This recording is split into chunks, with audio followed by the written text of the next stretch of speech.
क्या आपको लगता है कि चीकू ही जंगल का सबसे चालाक था? तो आप गलत हैं। जंगल में सत्ता बदल चुकी है। चीकू अब वह साधारण खरगोश नहीं रहा जो गाजरों की तलाश में घूमता था। अब वह पूरे जंगल को अपने डर के साये में चला रहा है। सूरज ढलते ही जंगल में सन्नाटा पसर जाता है। चीकू अपनी मान से बाहर निकलता है। उसके कदमों की आहट सुनते ही हिरण घास चरना बंद कर देते हैं। बंदर पेड़ों की डालियों पर दुबक जाते हैं। कोई भी उसकी आंखों में आंखें डालकर नहीं देख सकता। हर जानवर उसकी आज्ञा मानने को मजबूर है। चीकू एक ऊंचे टीले पर खड़ा होकर नीचे देखता है।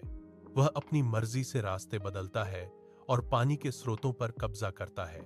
जो भी उसकी बात नहीं मानता, उसे जंगल से बाहर खदेड़ दिया जाता है। जानवर अपनी भूख दबाकर उसकी सेवा में लगे रहते हैं। चीकू की सत्ता अब जंगल का नया कानून बन चुकी है। हवा में केवल चीकू का खौफ तैरता है। चीकू की एक फुफकार पर पूरा जंगल कांप उठता है। तभी झाड़ियों के पीछे से एक आकृति उभरी। यह मोंटू था। वह वापस आ गया था। उसने चीकू को पहले भी चेतावनी दी थी, लेकिन तब किसी ने नहीं सुनी। मोंटू धीरे धीरे जानवरों के झुंड के पास गया। उसने किसी की आंखों में नहीं देखा, बस झुककर फुसफुसाया, क्या तुम्हें नहीं लगता कि हम पहले ज्यादा आजाद थे? जानवर सहम गए।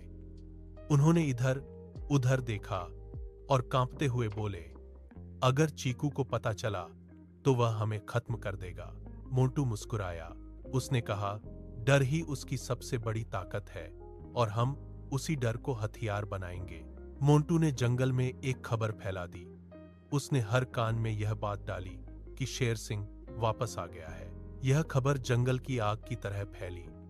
चीकू अपनी मांद में बैठा था जब उसे यह सुनाई दिया। यह कैसे संभव है? मैंने तो उसे खुद खत्म किया था।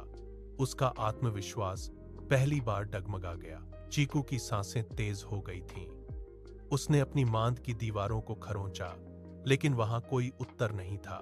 शेर सिंह का नाम उसके कानों में बार बार गूंज रहा था। वह अपनी जगह से उछला और बाहर की ओर भागा। जंगल की पगडंडियों पर दौड़ते हुए उसके पंजे सूखी पत्तियों को कुचल रहे थे। मोंटू के शब्द उसे पीछा कर रहे थे।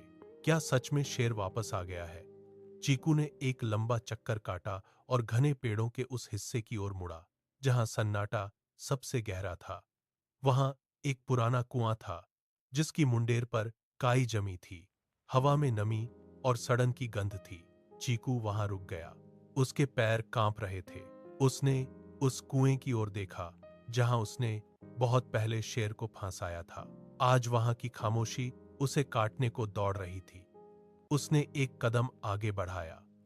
सूखी लकड़ियों के टूटने की आवाज सन्नाटे को चीर गई। चीकू ने चारों ओर देखा, लेकिन वहां कोई नहीं था। उसने धीरे धीरे कुएं की मुंडेर पर हाथ रखा। पत्थर की ठंडक उसके पंजों तक पहुंच गई। चीकू ने कांपते हुए कुएं के अंदर झांका। पानी की सतह पर उसे अपनी परछाई के बजाय एक और खरगोश की आकृति दिखी। उसकी आंखें फटी रह गईं। उसने अपना सिर हिलाया, पर वह आकृति भी हिलने लगी। चीकू पीछे हटा और चिल्लाया, यह क्या है? तभी अंधेरे से मोंटू की ठंडी आवाज गूंजी, वो मैं हूं। चीकू तेजी से मुड़ा। मोंटू वहां खड़ा था। उसके चेहरे पर कोई भाव नहीं था। मोंटू ने धीरे से कुएं की मुंडेर पर लगा एक दर्पण दिखाया। चीकू ने देखा कि दर्पण के कोण से कुएं के अंदर एक और खरगोश दिखाई दे रहा था। चीकू का दिमाग सुन्न हो गया। उसे लगा कि कोई और है जो उसका सिंहासन छीनने आया है। डर और गुस्से ने उसकी सोचने की शक्ति खत्म कर दी। उसने अपनी मुट्ठियां भींची और बिना सोचे समझे कुएं की मुंडेर पर छलांग लगा दी। एक भारी धप की आवाज आई, पानी की लहरें उठीं और फिर सब शांत हो गया। जंगल की सत्ता का अंत हो गया था। चीकू अब कुएं की गहराई में था। मोंटू ने दर्पण को उठाया और उसे झाड़ियों में फेंक दिया। उसने एक लंबी सांस ली और जंगल की ओर मुड़ गया। अब वहां कोई डर नहीं था। जानवर अपनी मान से बाहर निकले। अत्याचार का दौर खत्म हो चुका था। जंगल में अब सन्नाटा था। हवाएं थम गई थीं और पक्षियों का चहकना भी बंद हो गया था। जानवर अपनी मान से बाहर तो निकले, लेकिन उनकी नजरें अभी भी उस पुराने कुएं पर टिकी थीं। रात का अंधेरा घना होता गया। कुएं के पास की घास पर ओस जमने लगी थी। अचानक कुएं की गहराई से पानी के हिलने की आवाज आई। छप छप, कोई धीरे से पानी की सतह को छू रहा था। सन्नाटे को चीरती हुई एक धीमी फुसफुसाहट गूंजी, मैं अभी जिंदा हूं। यह आवाज चीकू की थी, जो पत्थर की दीवारों से टकराकर और भी डरावनी हो गई थी। कुएं के काले पानी में हलचल हुई। सतह पर दो चमकती हुई आंखें उभरीं। वे आंखें किसी जानवर की नहीं, बल्कि बदले की आग की तरह दहक रही थीं।